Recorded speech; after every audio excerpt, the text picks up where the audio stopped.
New details emerge in the investigation of a plane crash in the French Alps. Good morning, I'm Miranda Khan, and this story tops your Newsmax Now update.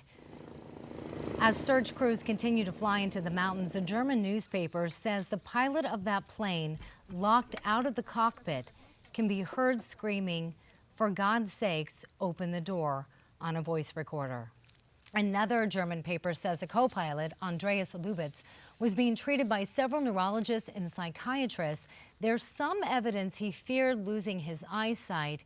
It's believed he flew the plane into the mountains, killing all 150 people on board.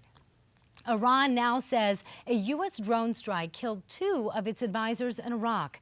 The Revolutionary Guard says they died in an attack a week ago. It happened just after the U.S. joined the attacks against ISIS in an operation to retake the city of Tikrit.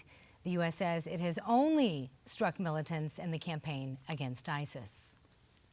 All of this is coming as talks over Iran's nuclear deal are coming down to the wire now. And now, an Iranian defector says the United States is basically working on Iran's behalf in the six-nation talks. The journalist and former media aide to Iran's president tells a TV station in London that the U.S. is mainly there to speak for Iran with other countries and convince them of a deal. Crews find 2 bodies in the rubble after an apparent gas explosion and building collapse in New York. The explosion destroyed 3 buildings, and until yesterday, 2 people have been listed as missing.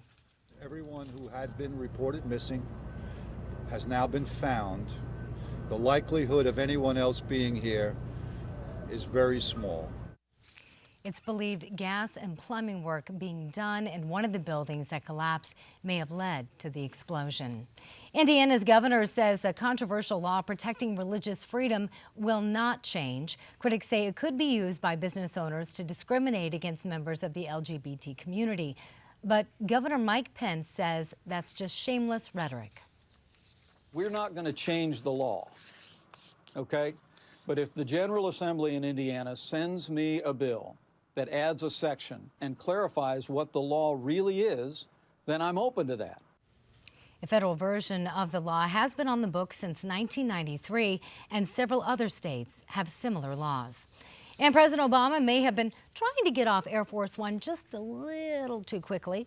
Returning to Washington yesterday from a Florida golf trip, well, he stumbled just a bit walking down the steps. Not a bad catch, though. He quickly grabbed onto the handrail, and as he was, you just saw it, he made it down just fine.